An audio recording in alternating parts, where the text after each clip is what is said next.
a little request. If you're not absolutely stark naked behind your PC, please turn your camera on. I know how virtual trainings go. I just had a bad one just before this one, and it's not because I don't engage. It's just people find it easy to tune off when you're not engaged. So please, I need to see who I'm talking to so we can engage. Just let me have 45 minutes of your time. Let's talk. Let me try and give you something hopefully valuable, and then we can, you know, move on with our lives. So please, I need to see your cameras. I need to see who I'm talking to. And if each person can introduce themselves, I would really appreciate that. That way I'm talking to somebody and we can connect. Great. So Eric, Richard, the Fatah, if I can see your cameras. If your cameras don't come on, I'm going to assume that you're behind the PC stark and naked, which is sort of inappropriate, but hey. Felix and Eric and the Fatah and Illy. Is it Lily or Illy? I think Lily. Lily, okay. Okay, so the Fatah, thank you. Let me see if I can see who I'm talking to here. Hey. You're out and about. I hope you can hear me. Yeah. Please nod if you can hear me. Okay, awesome, awesome. Because I don't want to feel like I'm talking to air. I just finished a personal branding engagement with a bank, and man, it was just like dead silence. And I felt like I was speaking to, it's like the worst feeling ever. I mean, whoo, people told me about it, but I experienced it today. Okay, so what did you say about me, Eunice? You didn't say anything. You just passed the mic to me, huh? Some introduction. Okay, that's all right. I should introduce myself. Okay, I would just use 2 words to introduce myself. Can everyone mute themselves, please? You can leave your camera on, but if you can mute yourself. All right, thanks. I hear somebody with a beautiful voice, but I can't see a face that goes with it, but it's okay. Yeah, this face is always hidden. Don't worry, I'll be here engaging. Yeah, please. The face sounds like a very beautiful face goes with that voice, but anyway, it's all good. Thank you. All right. I'm here because I need you to take ownership of your life by taking ownership of your personal development. I heard Vision Lycan say this once, Mind Valley CEO, and it made so much sense to me. Because you see, I don't care if you have kids, if you have family, and you're tempted to say they're the most important thing in your life. The truth is, if you're not developing yourself, you're not giving them value. So the most important thing is your personal development, okay? Now, I want to talk about something that resonates with me, but I'm only going to tell you why it should resonate with you, or I'm only going to tell you why it's important. I'm going to tell you what you should be looking out for, and you have to figure out how you're going to do that, okay? Because that's how you take ownership. If I tell you how to do that, then I'm basically taking your ownership from you, and I want you to take ownership, okay? Now, if it resonates with you when I'm done, please go and execute. If it doesn't, just chalk it on the crazy guys that you've watched, and we can move on with our life. That's okay. Now, I'm sure some of you are young. Some of you may be a bit older, but I don't know if anybody here has watched The Matrix before. If you watched The Matrix, let me see your hands up. Yeah. Okay, no hands up. So, Eunice, are you sure you've seen The Matrix? Really? I recommend, if you want to open up your mind, go watch that movie. It's an action movie, but what it does is it wakes you up to the concept of the fact that we're asleep in this world, and so your mind needs to be open. But I'm referring to the pop culture reference Matrix because I want you to make a choice. I have a red pill and a blue pill. If you take the blue pill, we finish our conversation, and you can go back to your life and pretend that it was just a talk, some guy just blabbing. But if you take the red pill, it means you've made a conscious effort to change your life starting from today. So Mavis, which one are you going to take? The red pill or the blue pill?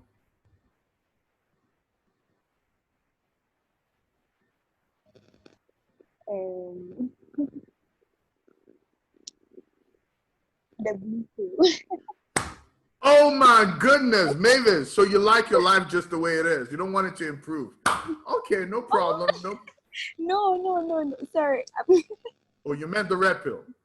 Yeah, the red pill. Sorry. So take the red pill, take a glass of water, chalk it. None of y'all. What about you? Blue pill or red pill?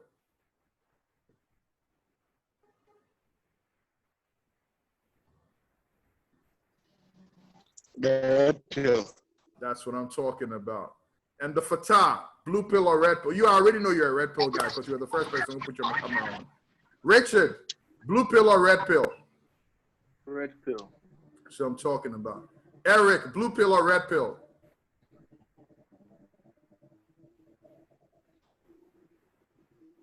Sorry, but I wasn't hearing whatever was going on. Oh, I just came out. Which means by default you've taken the. Which means by default you've taken the blue pill. But I'm gonna force the red pill down your throat, whether you like it or not, because you came late. Okay, guys. So you've all taken the red pill. Those who wanted to and those who didn't. So placebo, the concept of placebo is an acronym that I formed based on 7 key things that I think are important for your life. And I used an acronym that spells the word placebo because I don't know if any of you have heard about the placebo effect. The placebo effect is when doctors or scientists give fake pills. Hello, Jesse, how you doing? Give fake pills to patients which have no medicinal property, and yet they get healthy or they get well because of the belief of the mind. So even though the pills have no medicinal value, these patients get well because your mind, most of the time, is your mind that heals yourself. And I'm using this concept because I want you to understand that when you take control of your mind and you change your mindset, everything else will fall into place. Felix, you believe that? If you change your mindset, everything else will fall into place. All right? Sure. Beautiful. All right. So, what is placebo? Placebo is basically the concept of taking ownership of your personal brand, your leadership, being adaptable to the circumstances you find yourself in, effectively communicating, bonding, and having critical thinking. Let me put it in proper perspective. See, as you grow older, you have a choice. You can live a life the way it's fed to you, like somebody who's on the blue pill, and become what is called a commodity. How many of you eat sardine? Do you eat sardine? Wonderful. Yeah, I do. Which one do you like?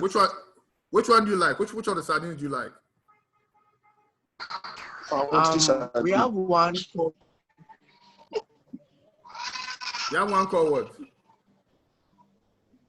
We have one called Gino.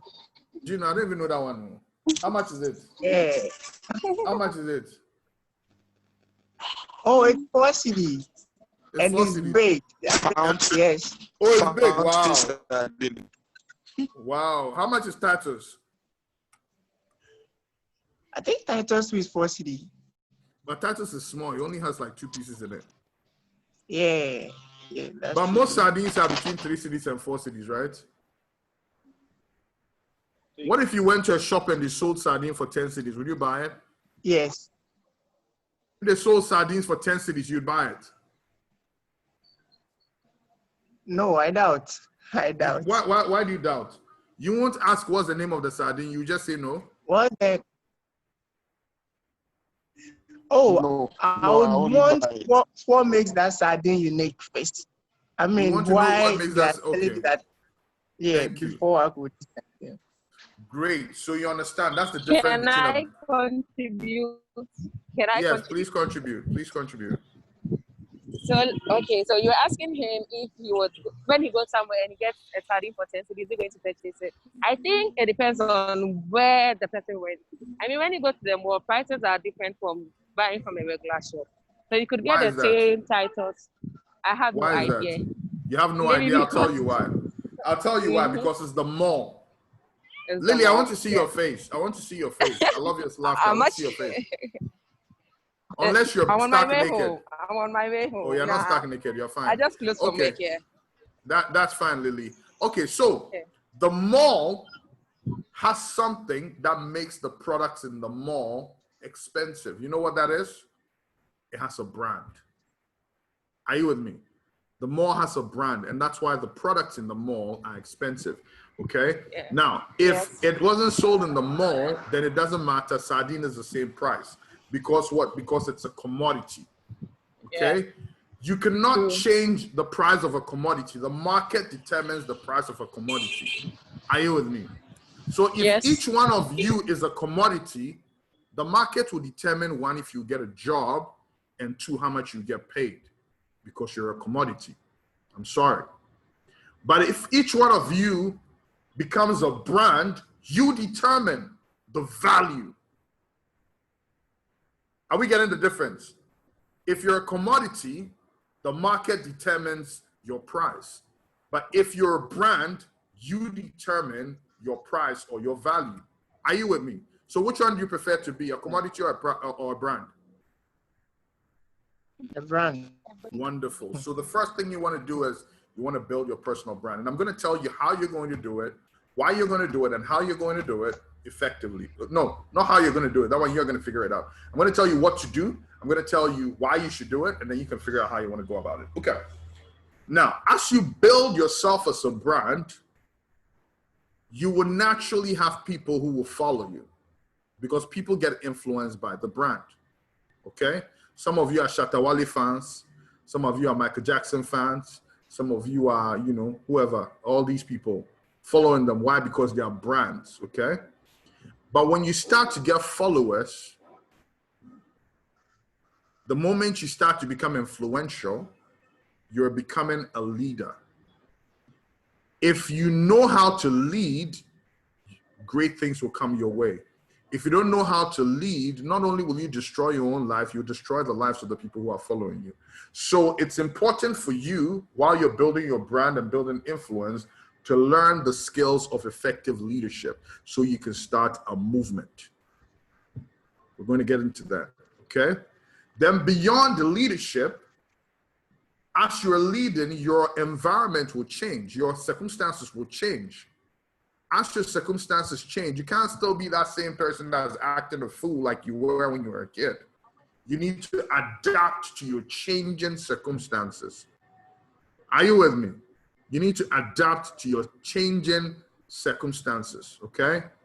And then beyond that, what happens? Beyond that, you need to build your critical thinking, because the mind is a powerful thing, right? Your mindset, you need to always be refining the quality of your thinking. Okay, so you need to refine your critical thinking. And as a leader, you're going to have to what? Motivate your people, inspire them, connect with them, engage with them. So you need to improve your you need to make your communication effective. That's the E. You also need to bond with your people so that you can what? Be calibrated to move as one body or one unit. But all these 6 things don't matter if you don't do the 7th one, which is what? Take ownership. Take ownership. All right? Are you with me so far? Now let me give you a quick scenario.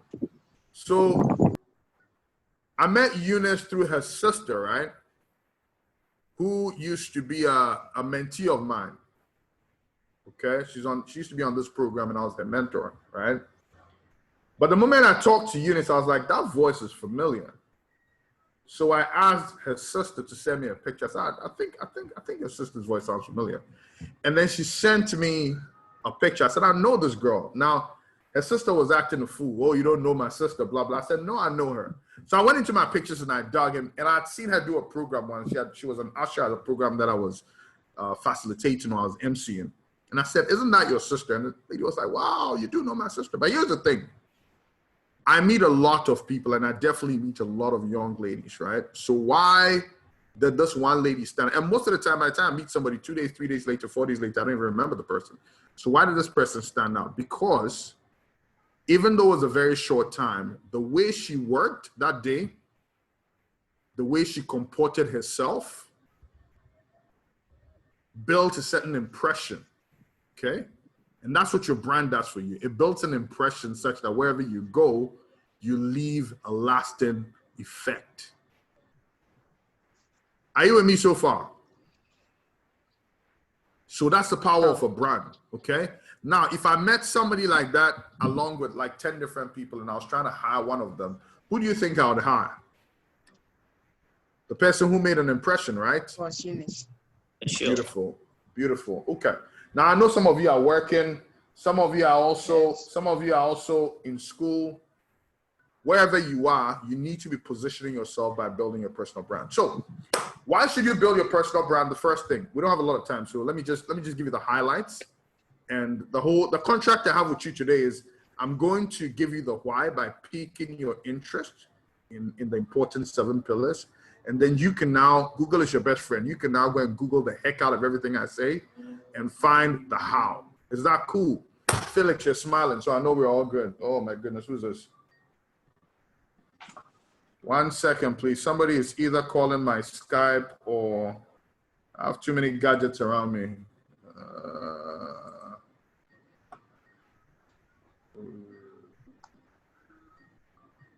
1 second, please.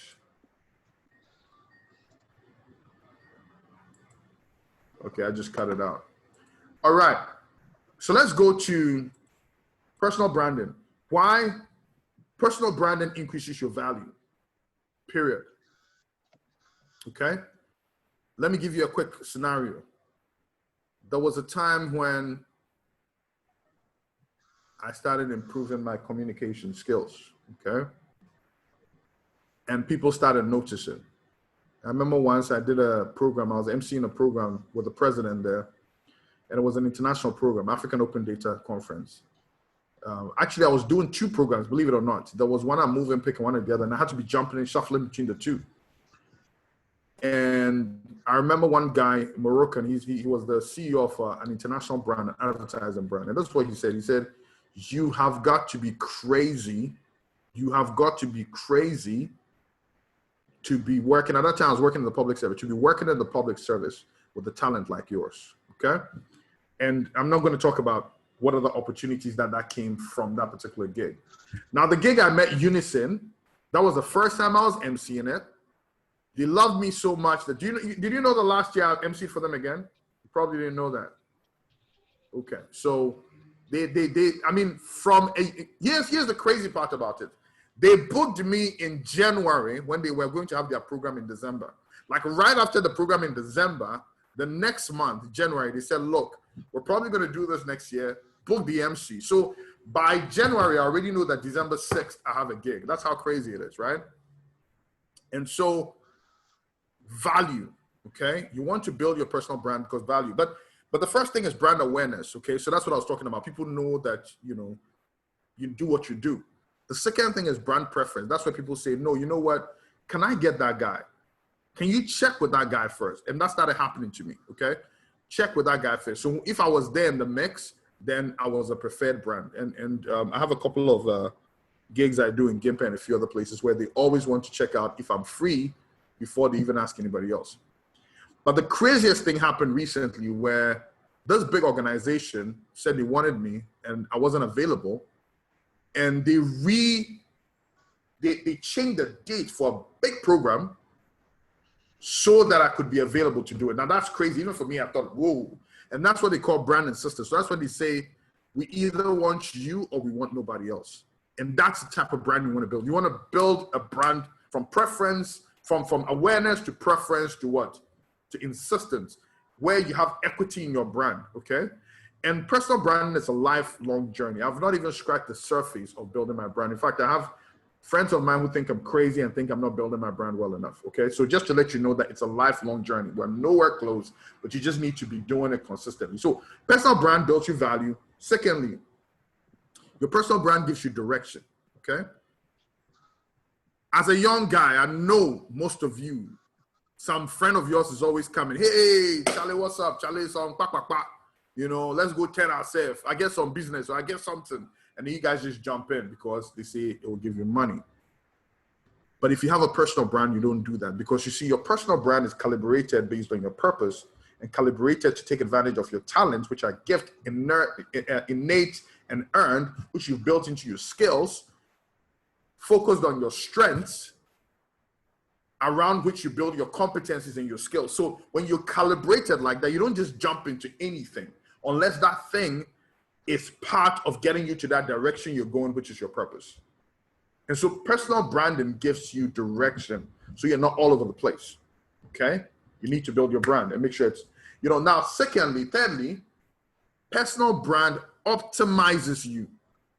Because you see, when you build your personal brand, it makes you take advantage of being the best version of yourself, okay? Felix, Lily, the Fatah, I want to see you guys, man. I want to engage with you. I want to look into your eyes so I know if I'm making sense or not. Mavis, thanks for, you know, keeping your camera on. Oh, Lily, you're still walking there. Lily, sit down, though. The information I'm giving you may change your life. So find some corner to sit and soak the apple. Don't miss out on the good stuff. All right. Now, here's the crazy thing about, and I want you to think about air, something that Lily is blocking right now because of her face mask. She's blocking her circulation. So air is an acronym for what I call your authentic brand, which is your actual brand, and that's based on your purpose, like I said. Your authentic brand must become your intent. Now, if you're not living your authentic brand, guys, guess what? You're living an imitation brand. So those of you who just see, say, oh, this guy is cool, I want to be like him. Please stop being an imitation. There's only one you. There's only one unique you based on your story of your life, your special strengths and skills, and where you're going, your purpose, which is uniquely you. And when you take advantage of what makes you unique, you build value. So be authentic. Don't be an imitation. Don't try to copy anybody. There's only one you. Be the best version of you. Okay? Now, that authentic brand should be your intended brand. And so everything you do should be with intention to enhance that authentic brand. And when you are consistent in building that authentic brand long enough, it will become your reputation, which is a good reputation. And that's where the value starts coming in. All right. So what you want to build for your personal brand is with authentic intended results. Okay? So that's all I'm going to tell you about personal branding. I hope I've convinced you that it's important. Please go and read more about it. Felix, are you convinced? Are you convinced that personal branding is important? Yes, please, Uncle. Yes, are you going to read more about it? Are you going to be checking more about it? Okay. I'll give you a book to read. Read Personal Branding for Dummies. It will blow your mind. All right. And by the way, do you all have LinkedIn pages? Yes, I do. Please. Wonderful. Get your LinkedIn page on. Get your profile on. If you don't have it, set it up immediately. It's very important. And make sure people What's are the name writing of the book lots again? of Personal Branding for Dummies. Personal branding. And let me give you another site. Go to reachcc.com. Okay. Go for the free version. Fill a survey. Send it to about 40 friends. It will let the 40 friends tell you what they think about you, so you have an idea of what your brand currently is, or your equity currently is in terms of your personal brand, and then you can use it to decide if this is how you want to be perceived or if you want to improve. Okay, so I've given you 2 sites now. Work on that. And then there's a Gallup Clifton Strengths. You can Google that as well. That can help you to figure out your strengths, all right? And of course, you can check your personality as well, whether you're sanguine, melancholic, choleric, or what? Phlegmatic, all right? Any of those. Anyway, I've said enough about personal branding. Let's go into leadership. So once you've calibrated your brand so well that you are becoming a force of nature, people will start to follow you. People will start walking up to you and say, hey, I admire you. I want to follow you. I want you to lead me. I want you to mentor me, right? It's going to happen. You'll find yourself a leader. You didn't ask to be a leader, but you find yourself being a leader. I'm sorry, right? I knew I was excited. I knew always from the time I was a kid that I want to be something. I didn't want to be necessarily a leader, but I wanted to impact the world, okay? But at the same time, I wanted to have my fun. I love to have fun. I used to love to have fun. One day I woke up and I realized, hey, people are watching you. Whatever you do, people are doing. If you're not careful, you're going to ruin somebody's life because the person is looking up to you, right? So sometimes you don't ask for it, but if you build that personal brand and you start to build influence, people will start following you. What do you do when you become a leader? Now, the quick thing I'm going to talk about is, first of all, understand that leadership is influence. It's not a position, it's not a title. And that's why for a long time, I used to call myself the leader without a title, because I don't care about titles. Titles don't define the leader, okay? Titles don't define the leader. The leader should lead relying on influence, because titles are transitionary, but influence stands the test of time if you continue to do what gives you that influence, okay? So, as a leader, you need to first and foremost understand leadership and understand that everything rises and falls on leadership. So why is leadership important? It's not about the fact that people are following you or looking up to you or the perks. Please, nothing is transient. Don't waste your time on that. But the point is, everything rises and falls on leadership. So if there's something you don't like or there's something you hate around you, lead. That's how you change it. If you don't lead, you can't change anything. You can just complain. But if you lead, you can create change. Are you with me? Secondly, you're either leading or you're following. And if you're following, then you could be following a bad leader, and whatever the bad leader is doing, you just have to follow. But if you're leading, then you're changing the dynamics around you, okay? Then leadership gives you the capability of influencing your outcome, okay? So when you are leading, you can influence what the outcome around you of the things that are happening around you. Now, what type of leader do I want you to be? First and foremost, I want you to be a 360-degree leader. What does that mean? I want you to learn how to lead yourself, because you can't lead anybody else if you've not learned how to lead yourself. And how do you lead yourself? By managing yourself, managing your time, managing your emotions, managing your energy, managing your perspective, managing your mindset. That's how you lead yourself. All of you have heard about emotional intelligence before, right? Yes. Okay. All of you have heard about time management. You actually don't manage time, you manage yourself, right? Yeah. So when you learn how to lead yourself, the next thing you need to learn how to lead up. Okay? Lead your boss, lead your authority. And now some of you will say, how can I lead my boss? How can I lead my authority? What did I say leadership is? Leadership is influence. If you can influence your authority, you're leading them. And how do you influence authority? By making yourself dependable. If they can depend on you, you lead them. If they can rely on you, you lead them. If you have good advice, you lead them. If you know what is good for them and you're thinking and anticipating before that, you lead them. If you give them good support, you lead them. Eunice, why are you smiling? Have you been leading some of your leaders? You need to be reliable. If you're reliable, you can lead. Okay, so lead up, then lead across. Now, some of you will probably say, oh, if I can lead my boss, of course I can lead across. That's not true. See, your boss or your leader actually is excited if you do what's required to lead him, because at the end of the day, so long as he's getting his targets met, he's happy. But the people across you, they're different. They're looking at you, he's my colleague. Why is he trying to lead me? Or, you know, they feel like you're taking the limelight, or they have reason to want to hate and fight and bicker with you. So it's not easy to lead across, but here's the trick. Don't make them feel bad. Don't make them look bad. Try to protect them. Try to give them value. Try to look out for their concerns. If you do that, you will naturally get them following you. Always think about, how do I give value? Once you can lead yourself, you can lead your boss or your leader, you can lead across. It's easier to lead your followers. So 360-degree leadership, you lead around, okay? That's what type of leader I want you. And you can go and read more about it. Go read John Maxwell's book on 360-degree leadership. Mind-blowing, okay? I hope you guys like to read. Leaders are readers, okay? You need to be learning relentlessly, I'm telling you. All that money you use on Netflix, use it on MentorBox and read. I'm telling you. Okay. Then you need to go through the leadership shift, okay? So shift your thinking, shift your leadership, shift, you know, and that goes from learn to focus on growth rather than just goals, okay? Move from what we call the coasting zone. The coasters are people who just want to do the bare minimum. Move from the challenge zone, move from the, what's it called? The coasting zone, move from the comfort zone, stop doing just what you're comfortable with. Move through the challenge zone, which is doing things you never did, and then to the creative zone, start thinking the way you've never thought. Okay? And the next thing is start becoming what? Visionary. Okay? Which means a leader who thinks into the future, who has a vision of what things should be. And sometimes you need to be relentless about the vision. Currently, the organization that I'm leading, you know, when I talked about my targets, everybody thought I was crazy. Everybody said, "You're mad. How can you do that?" Because it was very ambitious targets. But those who understand my vision now are beginning to run with it. Okay, so don't say, you know, the scariest thing is when people set their targets low and then they actually hit it. You need to set your targets high. Worst case scenario, you don't meet it, you still be better than where you were. Set it high. And I'm talking, when I say high, I'm talking crazy granular high. You don't get it, do you? Like really high. Eunice, you shared some vision with me about something you wanted to do. I can't remember what it is. I don't even know if you're still doing it. And the way you're smiling, I'm sure you've forgotten.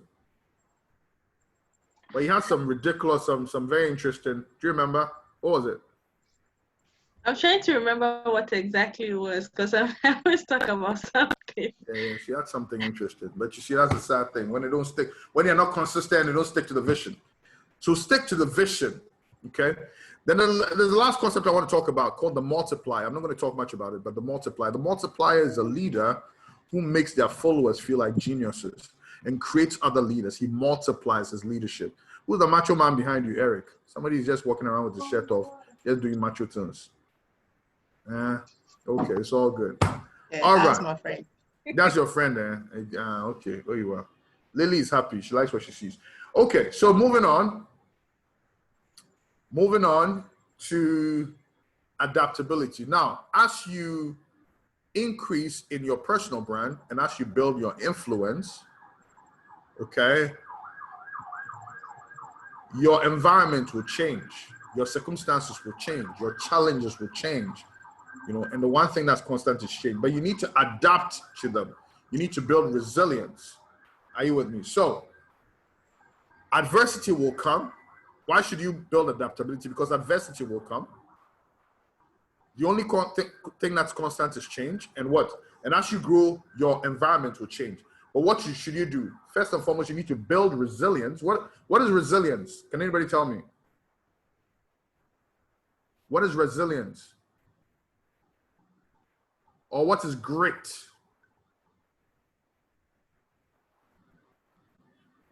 Richard, you're right. Tell me. I think it's the ability to push through challenges. Yeah, man. To resist the urge to give up. Resilience. Grit. I love the word grit. You know, gritty, right? You need to have grit. You need to go through whatever. You need to face it and say, you know what? I don't care how negative it looks. I'm going through it. And the funny thing, here's the crazy thing. As a leader, your people are watching you. So no matter how crazy they think it is, they're watching you. And so long as you look like you can go through it, they're ready. The moment you start having doubts, your entire team is gone. So you need to have grit, right? So you build grit, you build a flexible mindset, okay? And you consistently learn and grow. Always be learning, always be growing. Make mistakes, learn from them, keep moving. That's adaptability. Those who are not adapting, COVID-19 came and they're in trouble. You know, some of you probably don't know how bad COVID-19 has hit a lot of organizations. I run an event center that used to have business every Saturday. I'm talking weddings every Saturday. Big Park, Plush Place, Sacramento. I don't know if any of you have heard about the Page Center. 4 months, no business. That's crazy, right? You still have to pay salaries. 4 months. Airbnb CEO just confessed they've almost lost everything. Airbnb was like a big deal, right? Lost almost everything. And a lot of other people are losing. So the question is, can you adapt to the change, and can you adapt to the change quick? So what's the next thing? Critical thinking. Now, why is critical thinking important? Why is critical thinking? Can anybody tell me why critical thinking is important? Anybody at all? Tell me why you think critical thinking is important. Mami Issy, are you there?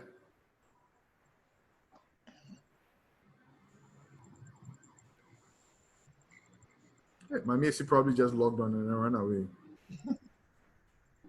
Just taking points. Yes, Richard, go ahead. See, I've called Richard twice, which means Richard's name is going to stick in my head. He's going to be my brand guy. Okay, Richard, go ahead. I believe critical thinking is important because it makes you look at things beyond the surface.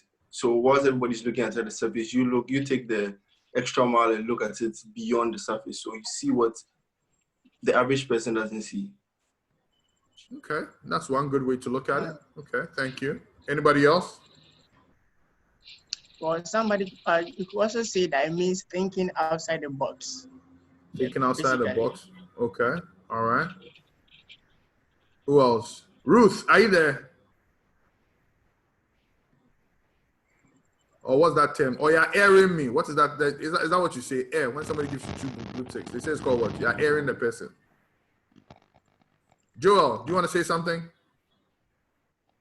I think critical thinking helps you achieve deeper understanding of things. Oh yeah, of course. Critical thinking definitely helps you achieve. So let's say why it's important. Okay, first and foremost, do you know that critical thinking leads to open-mindedness? Do you know that critical thinking protects and reinforces your philosophy and mindset? And do you know that critical thinking reinforces your leadership? Let me tell you why. Critical thinking is the ability to think about the quality of your thinking.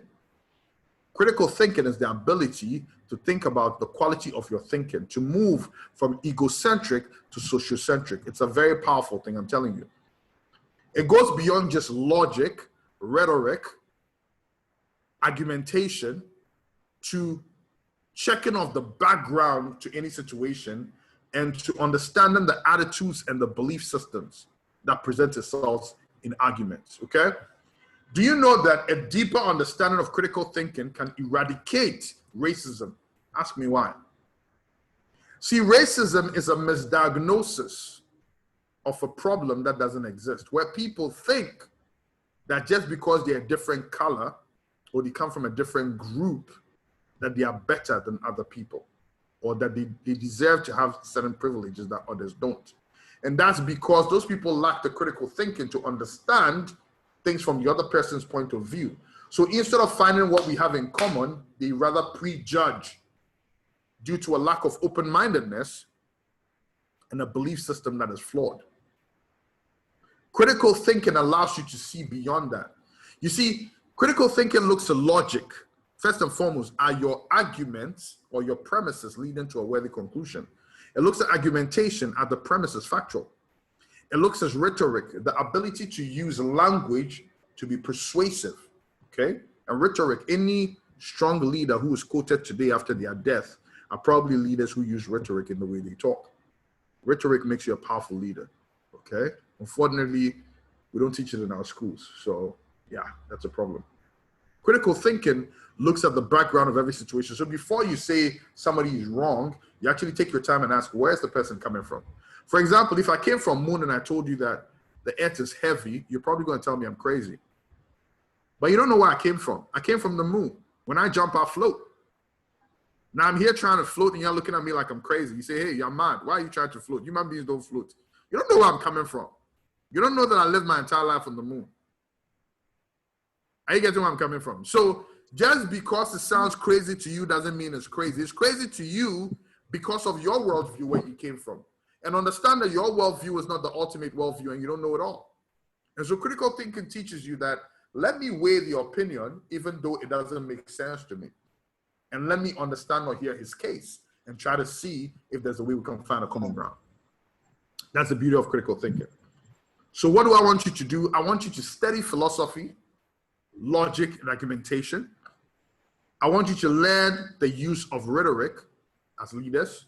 And I want you to refine your thinking consistently and weigh alternatives, be open-minded consistently. You see, Aristotle says it best that the mark of an educated mind is one that can weigh a thought without necessarily accepting it. So the fact that it doesn't make sense to you doesn't mean you can't think through it, you can't weigh it, but it also doesn't mean necessarily that because you weighed it, you need to accept it.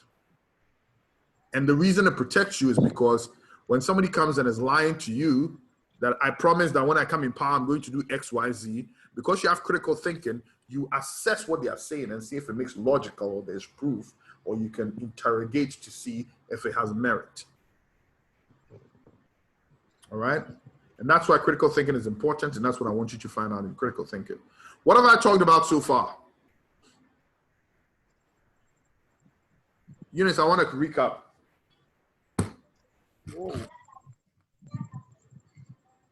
No, just tell me the key concepts I've talked about. Okay, Eric wants to help me. Eunice, where's your mind at? Hey. Eric, why are you screaming A? So you didn't hear anything I said? Okay, I did. So Yes.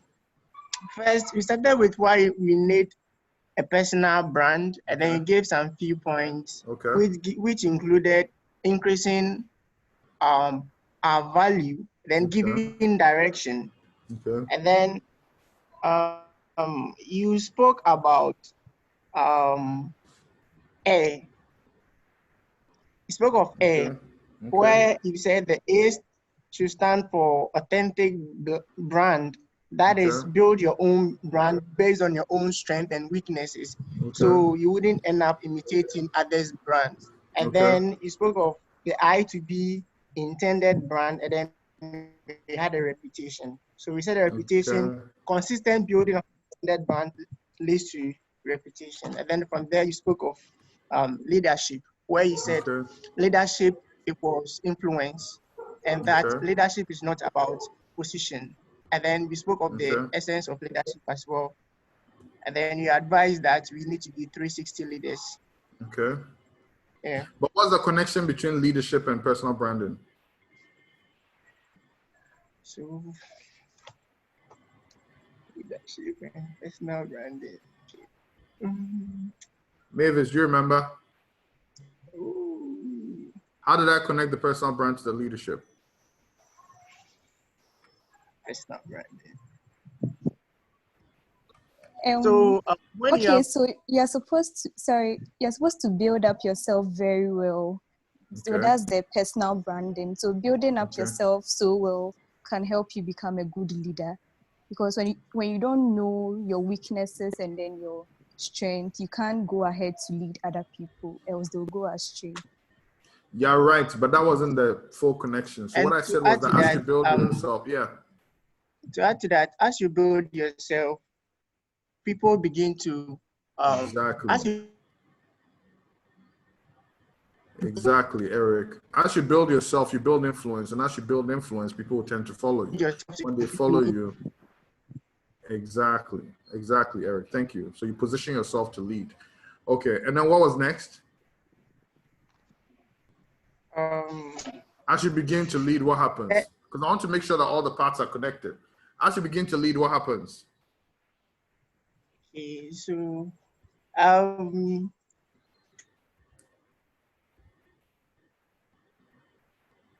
to be frank, it got to a point where activity. That was where I began getting it from again, that I jotted down something. Okay, so what happens is as you begin to lead, your environment changes. And as your environment changes and your circumstances changes, you need to adapt to the changes so that you can deal with them, right? And as you adapt to the changes, what? You also need to start to refine your mind. Yes. Okay? So what is left? That's it. So what is left? Yeah, so from adaptability, you move on to critical thinking, where you define it as ability to think about the quality of your thinking. And then we spoke of the importance of critical thinking. So what comes after critical thinking?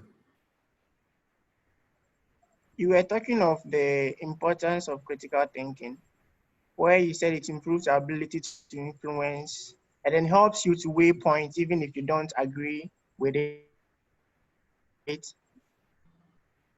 And then also you switch I link to emotional intelligence. That is, if people are making points which you don't agree with, you still stand and listen to it and then question the points, give it a thinking. Yes, so that was where I got my notes out to. Okay. So what's next?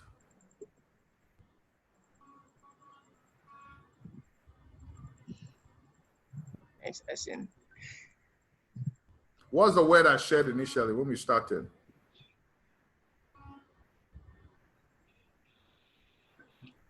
What's the word I shared? What's the topic of this seminar? Yeah, write that way down. Placebo dialogues. That is So what's next? Oh, okay. So the okay, you get it now. The E. You're not going to talk about Thank you. actually. Thank you. Guys, come on now. The brain got to be running. So I've talked about what? I've talked about the P, right? I've talked about the L, right? I've talked about the A, right? I've talked about the C, right? So next is what? E. Yes. Eunice, why are you looking lost? E. Why are you looking lost, Eunice? I gave you that pour like 500 years ago. Okay. All right, cool. Got you. All right. So once your thinking is being refined, what's going to happen if you're refining your thinking, but you're not engaging with your people? What's going to happen? The Fatah, what's going to happen?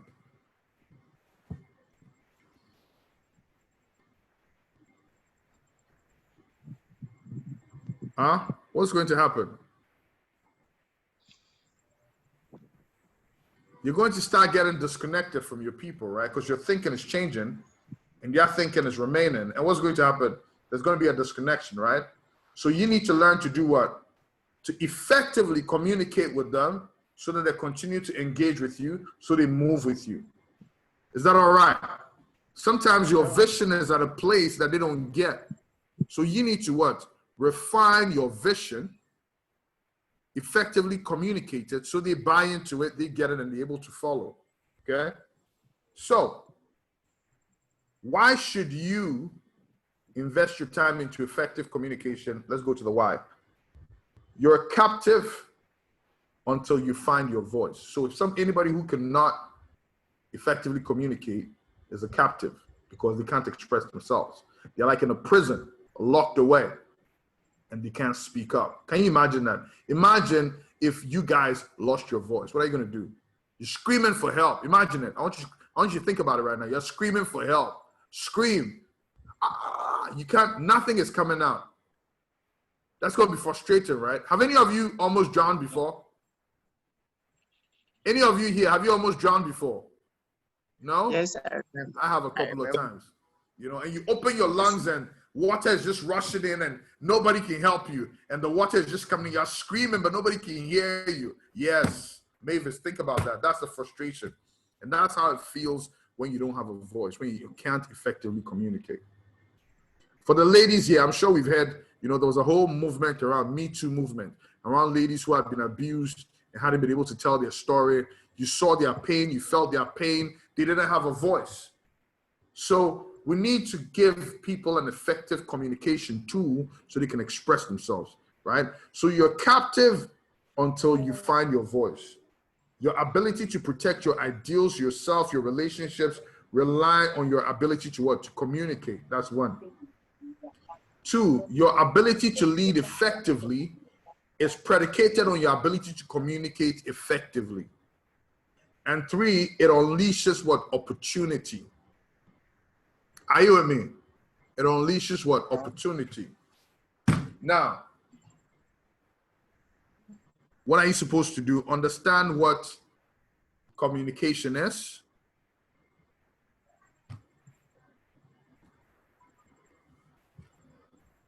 Yeah, Monica, I'm waiting for you to get your pen and paper so you can jot this down. This is important stuff. All right. Your ability to lead effectively is predicated on your ability to communicate effectively, and it unleashes what? Opportunity. Now what? I need you to understand what communication is. Who can tell me what communication is?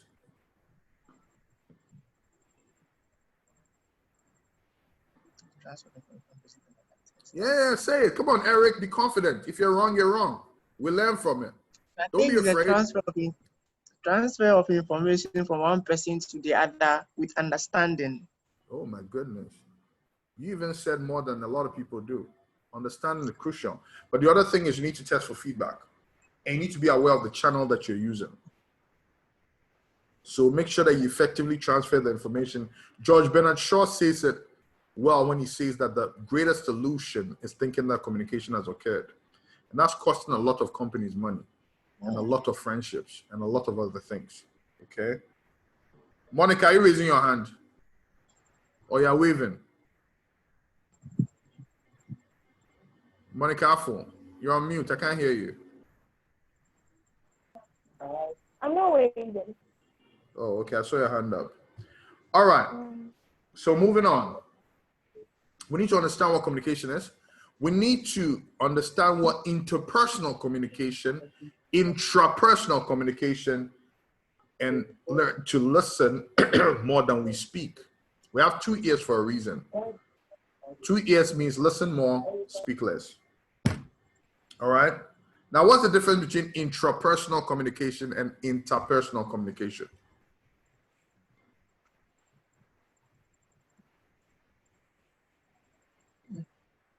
Mavis, what's the difference?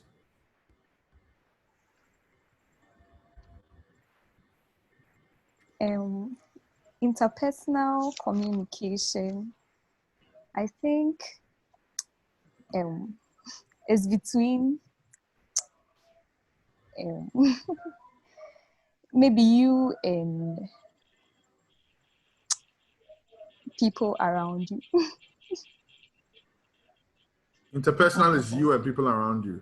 Eunice, No, you're saying you're giving suggestions, but your mic has been on mute since. I just see your lips doing blah blah blah blah. I don't hear anything. Intrapersonal is more of like communication in your mind, I guess, but interpersonal is between like you and someone else. Okay, so it's usually one-on-one. Mavis is one-on-one. Cool. Yeah. All right.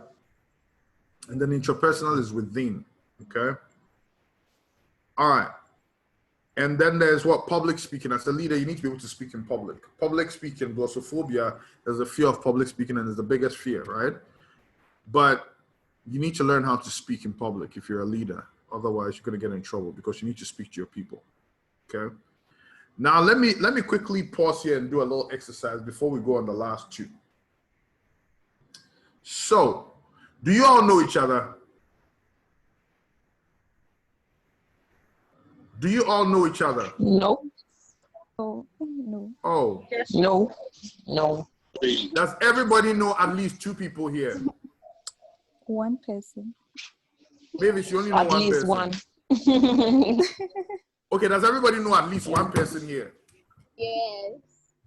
All yes. Right. This is what we're gonna do. No. Now, even if you don't know anybody, you know Mavis, you know Eric, you know Eunice, you know Richard. You know Richard, you know Mavis, you know Eric, you know Eunice, because we've been talking. So even if you don't know anybody, you know these 4 people.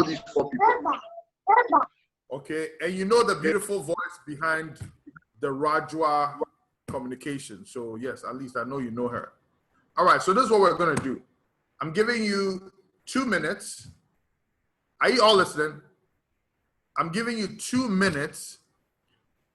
Go to the chat page and type a private chat to the person you know, or any of these 5 people I mentioned. And I want you to give them one sincere compliment. So it has to be honest, it has to be real, it has to be sincere. One sincere compliment. Okay, I see some of you are smiling. You must like it. So give each other one sincere compliment. 2 minutes, let's go, boom. Private chat, just tell them. Quick question, am I part? Yeah, you're part. Why wouldn't you be part? Because I wouldn't, because I know more than. Yeah, so choose whoever you think you want to give a sincere compliment to. Okay. Like for example, Eunice, you have a beautiful smile. There we go. I gave you a compliment. Or Mommy, see, I love your funky hair. It's nice. See, I gave you a compliment. Richard, I like the way you express your thoughts and put things together. See, I gave you a compliment. Eric, I like the way you try to answer all the questions. You've been active on here, and I really appreciate that. And I like the macho man who keeps walking behind you, every 5 seconds, always walking behind you. Yeah, there we go. All right, let's do it. 2 minutes. Let's go.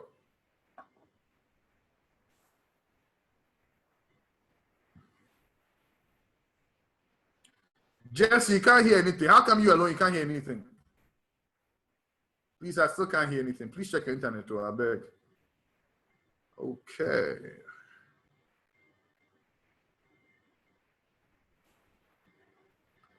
Yeah, everybody should turn their camera on. Thank you.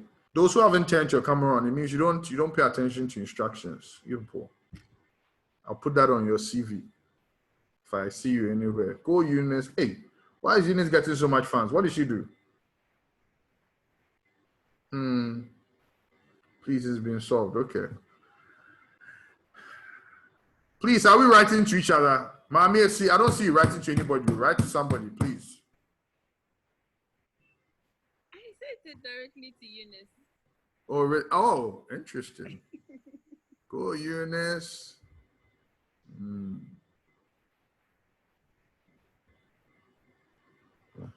Please let me know when you are done. Are you all done? Yeah. Or you're still typing? I'm done. Okay, who believes they got the best compliment? Let me see my hand. Okay, Mamiesi, what did you get? Hey. Hey, Mamiesi, what did you get? you have great hair. You have great hair. Woo-hoo! Lily, what did you get? Hey, why is it that when you said your compliment, Lily has found her face? I didn't get anything. Oh no. You didn't get anything. That's why you No, found I your didn't get face. any compliments. Charlie. Yes, I didn't. People are bad, oh, Charlie. They try cry. Okay, I got one. So smart and lovely. I just got one. You just got one. Okay. See the way she burst out smiling. Mavis, you didn't get any. The way you made your face sad like that. Oh! Yeah. I did. What did you get?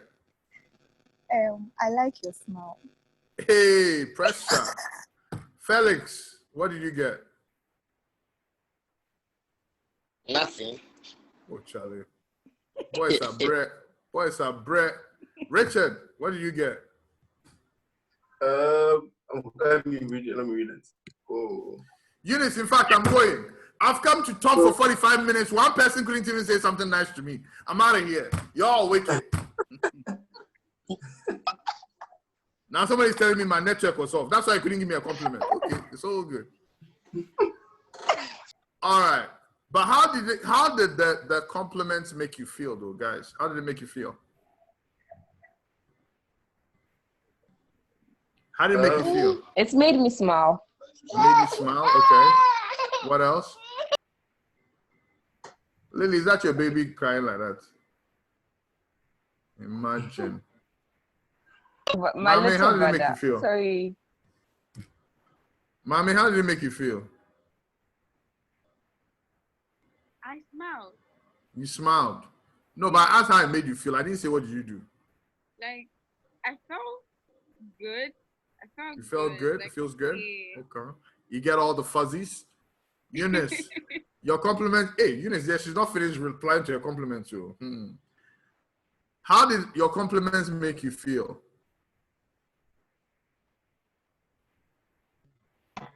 It was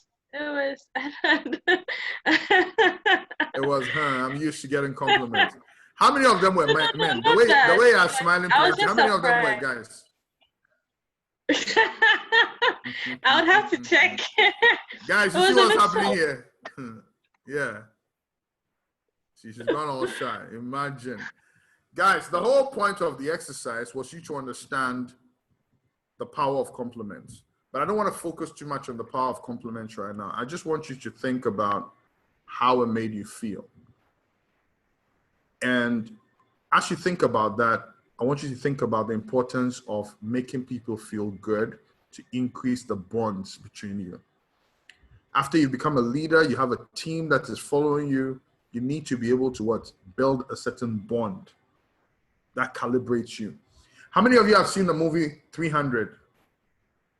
If you've seen the movie 300, let me see your hand up. Hey, Charlie, you guys there, you can't be my friends, though. You don't like movies, girl. Nobody's heard about the Spartans. Nobody? Spartans. Okay? Yes. What was the big deal about the Spartans, Kelvin? What was the big deal about the Spartans? They were united. They were united, and what were they able to do? they were able to stand against any army that came to them. Exactly. So the story about the Spartans, 300 Spartans stood against 10,000 Persians, okay? Because they were calibrated, they were bonded, they were a force to reckon with. And when you have a team that is a force, you can achieve a lot. You can achieve a lot. So it's important to learn how to bond with your team and build a team that is bonded, okay? So why do we do bonding? What is not calibrated to flow with you is causing you resistance. Ooh, I came up with this quote this morning. I love it. I love it. Let me say it again, because I'm sure. And if you use it, you better quote me, okay? But listen to this. It says, what is not calibrated, my lips, okay. What is not calibrated to flow with you is causing resistance, right? Think about yourself in a pool or in water. Whatever is not calibrated to flow with you is probably holding you back, right? So you need to calibrate your team so they flow with you. You need to bond with them. That's why, okay? Also, a harmonized team is an unstoppable force. That's the second reason. And the third reason is we need to move from what? Superficiality to granularity. We need to stop the superficial, friendships, and we need to get granular with our friendship. We need to bond. We need to be close. We need to be interlocked and move as one strong force, okay? So what should you do? Learn to enhance your relationships by giving more and asking for less. See how good it felt to give the compliments. It didn't cost you anything. Give value, give compliments, give support. Are you with me? It didn't cost you anything. Be dependable. People will bond with you if they feel that you're dependable, okay? When you don't lie to them, you don't tell them you'll meet them at 7 o'clock and then you come at 10. Or you promise to buy them dinner and then you never do. Or, all that. And then be intentional. Be very intentional, okay? When you want to bond, be intentional about building relationships. I hope that after this program, all of you will be intentional about getting to know each other. In fact, everybody should type their full name in the chat page. Okay, I want you to type your full name and say, I want to be your friend. Type your full name and write, I want to be your friend. Hi, my name is Papa and I'm your friend. Go ahead, type your full name and say, I want to be your friend. We're going through a healing process here. I'm not seeing it in the chat page. It's not supposed to be private. Your full name and write, I want to be your friend.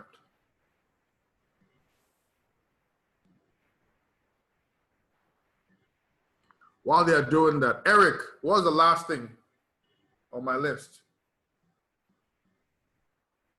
I can't hear you. You're muted.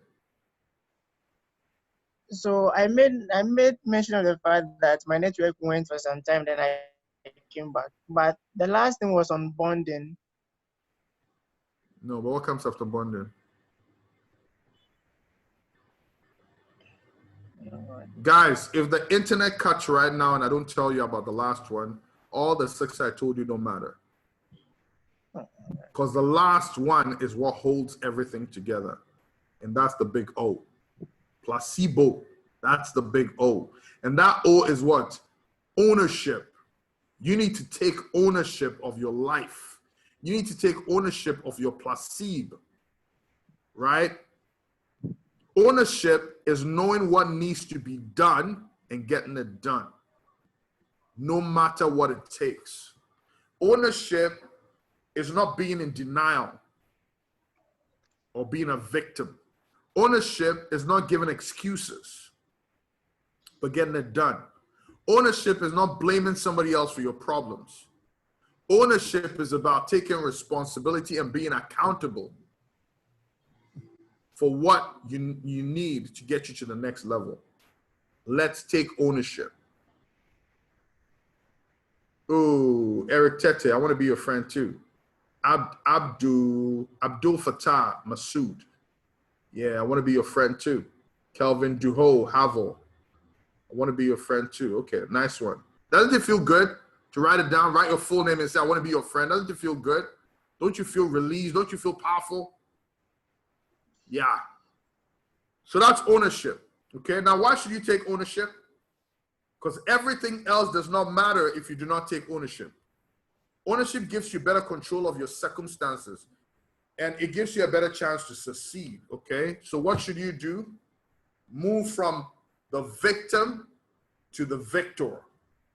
Adopt a whatever it takes mindset. And then take pains to understand what needs to be done and make every move to make it happen. And that's placebo. If you live your life with these 7 pillars, you'll be solid in no time. Trust me on that one. Now I'll take questions. By the way, you guys owe me $200, man. I just spent an hour. That's my hourly charge. Eunice will pay. Hey, when I mention money, no, thank you. Eunice, I'm collecting my money. Don't play. Lady. When I mention money, no, Lily's happy. She's laughing, smiling all over the place. Hey, Lily, you like money. All right, any questions, please? Everybody needs to ask one question or give a comment. Starting from Eunice. Leaders lead with example, by example. Let's go. Yeah, the leader. Let's go. I'll be the last, please. You'll be the last. Okay, no problem. We'll come to you. I don't forget. Richard, let's go. My man. Quick clarification, please. Can you run through the whole placebo thing again? Just the words. Man, you got an expert. Where's Eric? Where's Eric? Eric, where you at? Oh, Eric has disappeared. All right.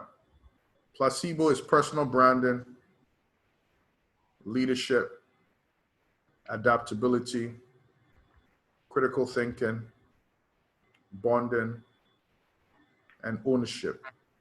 This was crafted with love and precision, calibrated to give you value. Thank you. Placebo. Okay.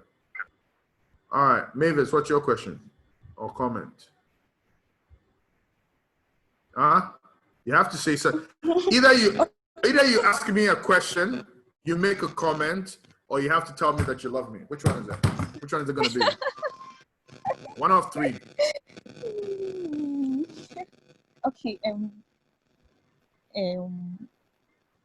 I don't have a question, Okay. and my comment. The things people would do to avoid saying they love me. Your comment is what? Let me hear you. Okay, so my comment is the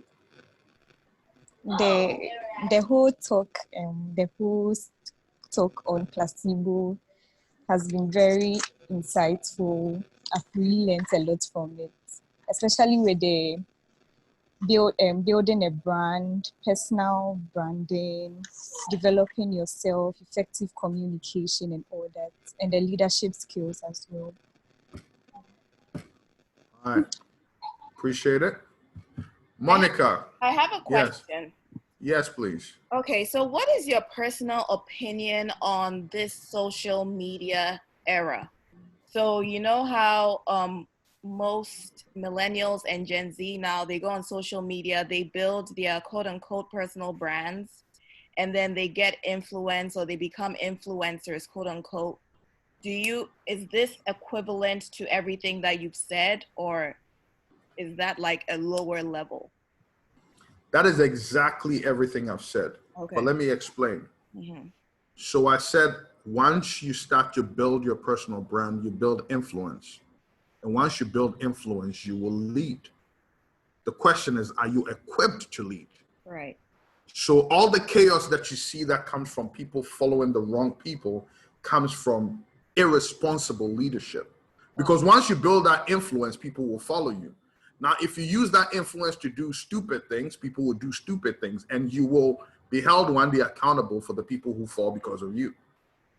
And not only will those people fall, but you yourself will fall eventually when those people find out that they've lived there. Because you see, the thing is, fortunately or unfortunately, you do not ask to be held responsible for the people that follow you. But one way or another, they do. Yeah. So eventually, when they realize that their life is a mess because they've been following you, they come back and hate you First, they love you, then they hate you because they feel that you let them down. And because you're coming from a place of victimhood, instead of taking responsibility for their mistakes, they will blame you because they were following you. And so as a leader, once you see that people are following you, you have a responsibility to take over and say, hey guys, you know, this is what you should follow. And if you're flawed, it's okay, but tell them you're flawed. You see, me, you know, I don't think that the fact that you're a leader automatically means you have to be a moral, this thing. You need to try to be morally upright. But even if you're not morally upright, you need to be ethical, and you need to have integrity. Now, people think it's the same. It's not. You see, morals have to do with a set of values, and usually they are prescribed set of values, okay? But individuals should have their individual values that they should not be shy about. Okay, that's one. Two, individuals should do what they say they will do. Okay, so somebody can tell you, as for me, my values are, if anybody gets in my way, you're getting shot. I mean, excuse me to say, or money no matter what. Now, there may be values you and I may frown on, but those are their values. And so long as they're consistent and true to it, and they are leading, you can't judge them. They are living by those values, right? Now, you and I may frown on those values and say they are societally unacceptable, but they're still the values that they choose to subscribe to, right? But what the problem is when people don't have values and they don't clearly state their values, then society prescribes values for you. Now, once society prescribes values for you, you start to build a brand based on those values. And if you don't refute those values and you flaunt, or what is it called? You violate those values, then society comes back and says, you damn liar. You know, even though you never said that that's you, once they prescribed it and you didn't reject it, that's you. And so when you violate, say, you, how could you do that? That is so wrong, right? So sometimes you find a man, maybe they believe in certain things, they may say certain things, and all of a sudden people say, hey, as for that man, he's Cref. Oh, as for that man, he's a Christian. He's so moral. He's this and that. Maybe he never asked to do so. Maybe he's just somebody who just likes to live life in a particular way. So the moment the person gets himself involved in some scandal, hey, we all thought you were this. You violated us, you've disappointed us, and then it's a huge deal. And I'll give you a clear example. Tiger Woods. Tiger Woods was iconic, right? The guy just asked to play golf. I mean, unless I'm wrong, but he asked to play golf. But over time, he started building a brand, and everybody saw him in this particular light. Tiger Woods who does no wrong, Tiger Woods who's gentle, and that was his brand, and he didn't refute the brand. So the same thing Tiger Woods did that the world was crushing him for, Mayweather may do it and nobody will talk, because Mayweather is known for, hey, he comes, he's about his money, he spends his money, and he knocks you down. Those are his values, you see. So you need to be very clear about what your values are. You need to be very clear about what type of brand you want to build. You need to be checking and calibrating that brand. But once you start influencing, people will follow you. And you want to make sure that you have the right. I mean, there are people who fanatics are following and doing crazy things in their names. And they say, hey, you know, I never asked them to do that. But there's a certain level of responsibility. You know, there are people who used to listen to Eminem's tracks and do the things they hear on his tracks. And he says, look, it's just music. I didn't ask them to go kill somebody. But guess what? They're doing it. There was a whole war between Tupac and Biggie, and according to them, they didn't want that beef. But a lot of people were following them. They built a brand, they became a leader of a revolution, and they started, and people's lives were lost because they were following them. So there's a certain responsibility that comes with building your brand. And with social media, it's so much easier for people to influence because they are living behind a scam. Most of them are not what they are showing. And so they build this influence. And the crazy thing about it is, all of a sudden they have these many fans, and they want to tell the fans, whoa, you've got me wrong. But the base is so big, now it's overtaken them. So now they can't deny it because it's making them money and they are living off it. And so they are living in a prison because they are being fake. That's where the imitation brand comes in. They're living fake. They can't, you know, come correct. They can't come through. And they know that they're sitting on the time bomb because one day they're going to be exposed. So that's my comment on that. Got it. Thank you. Thank you too. Mami Esi, any comments? You don't have any comments? The day you call me to ask me, I'll charge you. Lily, any comments, questions?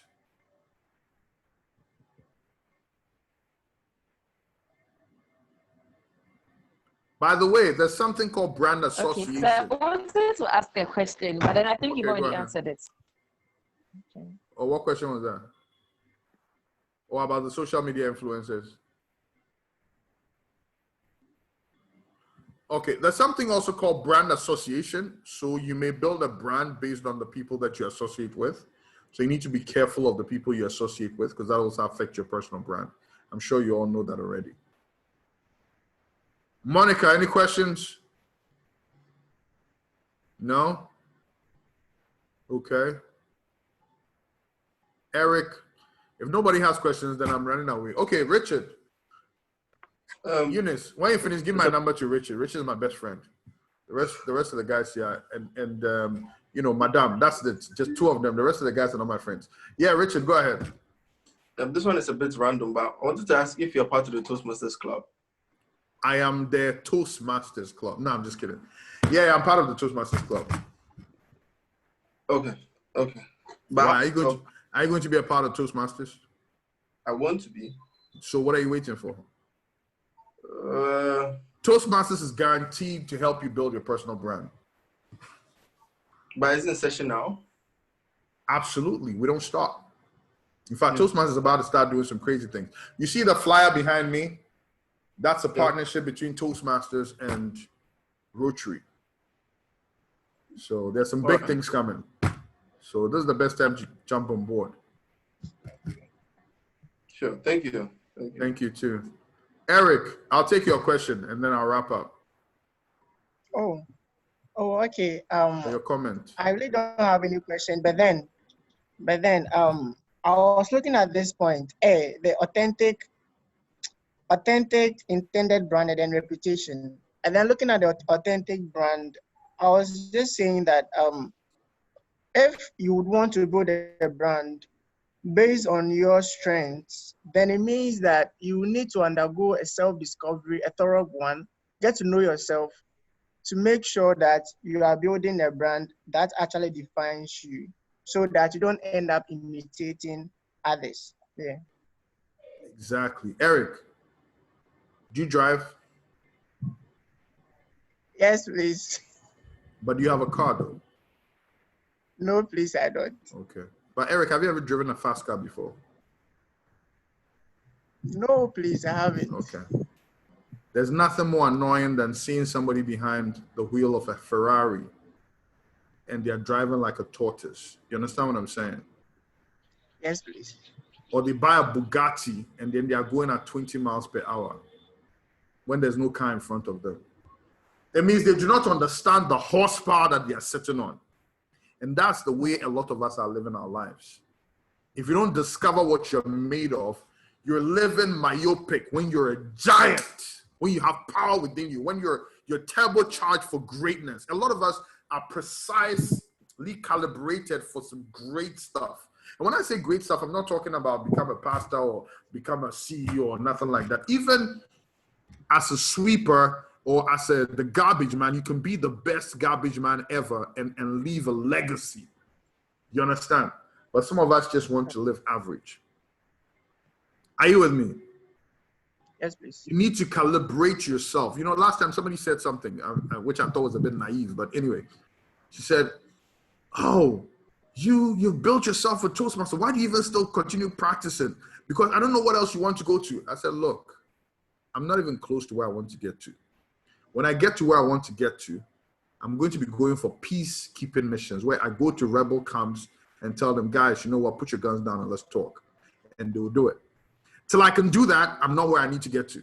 Because you see, I understand the power of communication and the level that you can get to if your communication is calibrated. Do you understand what I'm saying? Okay, right now I'm at a level where the last time I walked into an escrow company of one of the banks, okay, they all had these hostile looks in front of me when I was invited. I had 5 minutes to talk. Everybody was frowning because they were really busy and I was disturbing them. Within 3 minutes, all of them were smiling. All of them were asking questions. All of them were laughing, you know. And even at that, I'm not even close to where I want to get to. Do you understand what I'm saying? That's the power of communication. Think about The Flash. I don't know how many of you watch The Flash, the movie. You all know The Flash, the superhero, The Flash. Okay, so The Flash, everybody knows The Flash can run fast. But when the Flash learned to apply speed, he learned how to run on walls. He learned how to run on water. You see, so sometimes knowing your gift is one thing. I mean, you are good, compared to other people. But when you learn to invest in your gift and calibrate your gift, you find out that your gift unlocks different gifts. You see, so Superman first found out, oh, I can defy gravity. He started jumping. Then when he found his purpose, Superman started flying.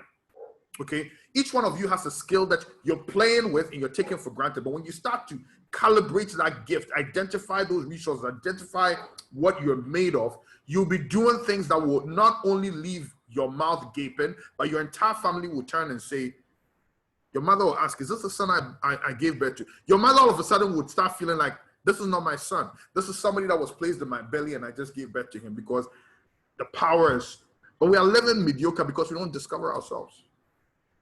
So I'm hoping that if you don't take anything today, from today, you will discover what makes you powerful. 10 years from now, when you guys hit and you become billionaires and you're living your power, remember Papa Arkhurst woke you up. Thank you very much. Eunice, over to you. Thank you too. Felix, you get my number from Eunice, and let's talk later. Yeah, Eunice, over to you. I think, lady, you wanted to say something? No, I just wanted to say thank you. Okay.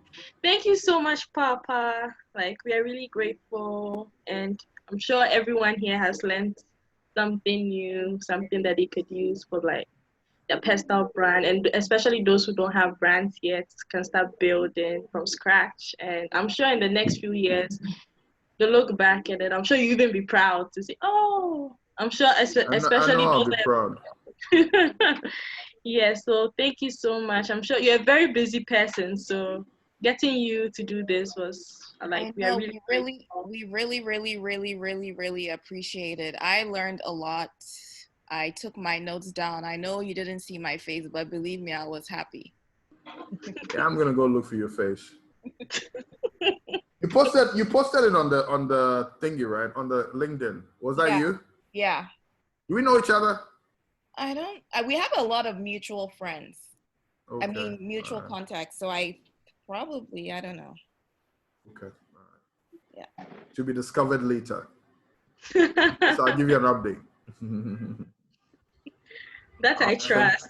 All right. Thank you very much. You all have a wonderful day. And yes, enjoy the rest of your evening. Absolutely. Thank you.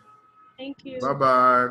Bye. Bye-bye. Eunice, kindly share the recording with me, or you can put it on the page. Okay. Lily, you want recording? You know, get recorded.